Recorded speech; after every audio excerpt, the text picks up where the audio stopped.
There's a distinct, bone-chilling wail that's been echoing in my mind for weeks now, a spectral aria that disturbs my sleep and haunts my waking hours. It started the night we, my wife, Amy, and I, decided to try that damned Ouija board. Now, I'm no longer sure where reality ends and the terror begins. I remember that night vividly, the dimly lit room, the rain rhythmically tapping against the window, the crackling fireplace casting long, ominous shadows across our living room. The antique Ouija board sat there on the coffee table, its worn letters and numbers glowing eerily in the firelight. It was Amy's idea. She thought it would be a quaint way to spend the evening, an antidote to our monotonous lockdown routine. At first, the planchette moved sporadically, almost shyly, across the worn wooden surface, making no discernible sense. Amy and I giggled nervously, accusing each other of manipulating it. But then it stopped abruptly, over yes, as if compelled by an unseen force. The room fell silent, the air grew colder, and I swear I felt a prickling sensation crawling up my spine. We asked if there was someone there with us. The planchette moved to yes again, this time with alarming speed and certainty. The amusement in Amy's eyes faded, replaced with a hint of fear. I could see my own apprehension mirrored in her gaze. We should have stopped then, but curiosity, that perilous thing, got the better of us. We asked for a name.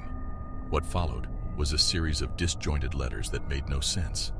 I was about to dismiss it all as a farce when the room suddenly filled with an unearthly voice. It was deep, guttural, and echoed around the room, rattling the window panes, making our hearts race. It wasn't speaking any language I knew, but its tone was menacing, and the fear it inspired was visceral. Amy and I sprang away from the board, horrified. We spent the rest of the night huddled together, jumping at the slightest sounds, waiting for dawn. The voice didn't return that night, but the terror had already taken root. In the days following that incident, we started hearing strange noises, disjointed whispers, unexplainable bangs, soft, insidious laughter. The voices grew louder each night, more frantic. We've moved out since, but the voices haven't stopped. They follow me, echoing in my mind, a relentless reminder of the terror we invoked that night. It's been weeks now, and I can't escape it. I can't drown it out. I don't know what we've done, what we've unleashed, but the once comforting confines of our home have transformed into a site of unending horror. I can still hear it as I write this. The phantom orchestra of whispers, laughter, and that chilling wail, a haunting symphony that plays only for me. And the most terrifying part? The voice that first spoke in our living room, the deep, guttural voice, I've started to understand it. It whispers my name over and over, a sinister lullaby that promises no end, no escape. I don't know what it wants, why it chose us, or how to make it stop. All I know is we are not alone, and I'm afraid it's just the beginning.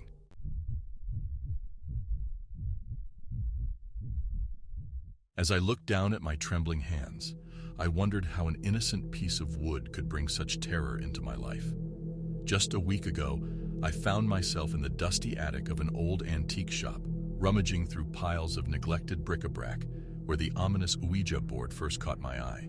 Its worn-out exterior and faded letters had an alluring vintage charm. Little did I know, the innocuous game would soon turn my nights into an unending carnival of horror. The first night, my friends and I huddled together in the dim glow of a single candle, our naive laughter filling the room. We placed our fingers on the planchette, watching as it moved, almost imperceptibly, spelling out the name of an old sailor who died at sea. But the laughter ceased as the candle flickered wildly, a cold wind whipping through the room despite the closed windows. Then a feeling of unease crept over us. The air grew heavy, and my heart pounded against my ribcage. We said our goodbyes to the sailor, hoping to end the connection. But as we found out, some doors, once opened, can't be so easily closed. That night, as I tried to shake off the feeling of dread and succumb to sleep, the true terror began. My bedroom transformed into a shadowy stage for the horrors the Ouija board had awakened. Sleep paralysis, a phenomenon I'd only read about, held me captive. My body, stubbornly resistant to my desperate pleas to move, lay frozen in the darkness. In the corners of my room, Murky shadows coalesced into grotesque shapes. Silent whispers grew into insistent murmurs, the words unclear but dripping with malevolence. Then, out of the black void, a figure, tall and spectral, appeared. The same sailor from the Ouija board, his eyes glowing like two distant stars. Each night, the cycle would repeat, the paralysis gripping me tighter and the spectral sailor growing more vivid. I'd scream, but no sound would escape my lips. I'd run, but my limbs would betray me. The whispers would rise into an eerie chant, ensnaring me in a symphony of dread. I've tried to rid myself of the Ouija board, to send it back to the obscurity of the antique shop, but somehow it always finds its way back to me, nestled in the darkest corner of my room. I've stopped trying to fight the paralysis, the shadows, the whispers, and the spectral sailor. I've become a prisoner in my own home, bound by an unseen force. As I sit here now recounting my tale, my eyelids are growing heavy. The night's silence is being replaced by the distant sound of crashing waves and the scent of the sea. The corners of my room darken, and I know the sailor will soon emerge from the shadows. I am a captive audience to the terrifying spectacle the Ouija board has set into motion. If you ever find yourself in an old antique shop, drawn to the charm of an old Ouija board, remember my story. For some doors, once opened, can't be so easily closed.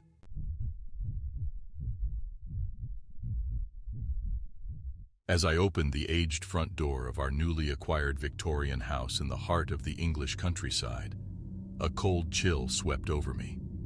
It was a warm, sunny day in the middle of August, yet the house seemed unnaturally chilly. I brushed it off, attributing it to the fact that the house had been empty for a while. Little did I know that this was the start of a series of incidents that would upend our lives completely. My husband, Mark, our 2 children, and I were thrilled about our move. The excitement of having a fresh start in a new home consumed our thoughts. The kids explored every corner of the house, their laughter echoing through the grand hallways. However, the euphoria soon dimmed as strange occurrences began to manifest. The first unsettling incident happened during our first dinner in the house. The chandelier in the dining room began to swing as if nudged by an unseen hand. A palpable tension filled the room, but we laughed it off nervously as a result of old house quirks. One evening, I found an old Ouija board tucked away in the attic while rummaging for some forgotten moving boxes. Intrigued, we decided to use it as a form of family entertainment, having always been fans of the mysterious and macabre. I had no idea that this decision would be the one we would come to regret the most. We sat down in the living room, our faces illuminated by the soft glow of the fireplace. As we began to ask questions, the planchette started moving. It was fun and intriguing at first, the apparent entity providing harmless answers. But then it took a sinister turn. The entity, supposedly a spirit named William, became aggressive and began to send threatening messages. My children's laughter faded, replaced by a tense silence. The room grew colder, the fire in the fireplace dimming as if choked by the tension. That night, I woke up to an unseen presence in our room. I could feel a chill breath on my neck, the sensation of being watched. In the morning, our daughter Emily claimed she saw a man standing by her bed in the night. She described him with chilling precision. A tall man with a stern face, dressed in old-fashioned clothing. In the days that followed, we experienced horrifying incidents that we could not ignore. Lights would flicker on and off, doors would slam shut, and we would hear hushed whispers in the dead of the night. Our once warm and welcoming home had transformed into a nightmare, and we were living in constant fear. In desperation, we called a local priest to bless the house, but as he stepped on the property, he became visibly uneasy, stating that he felt a strong negative energy surrounding the house. His blessing seemed to make the situation worse, the attacks becoming more frequent and aggressive. We had no choice but to leave. We packed our belongings in the dead of the night and fled. But even as we drove away, I could see the figure of a tall, stern man watching us from the upstairs window, his gaze cold, a silent message clear. We had never been alone. We were merely intruders in his home. As the echoes of our chilling tale fade into the silence, we can't help but wonder what other eerie encounters lie beyond our comprehension.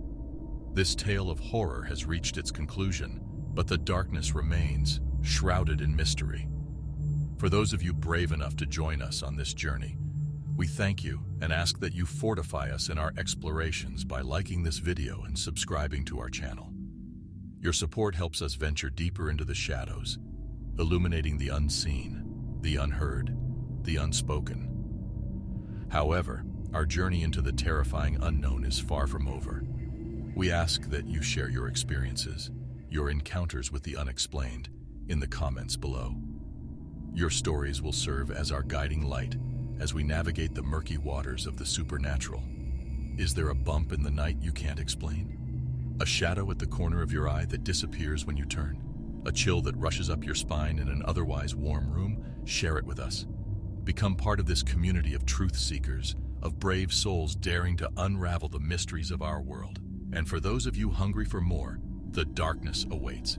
Click on the video on your screen and let us lead you on another journey, a travel into the darkness that whispers the uncanny tales of the night. Remember, we are the beacon that shines light on the forgotten corners of our world, and together, we will uncover what lurks within. Thank you for joining us, until our paths cross again in the twilight realm of the unexplained.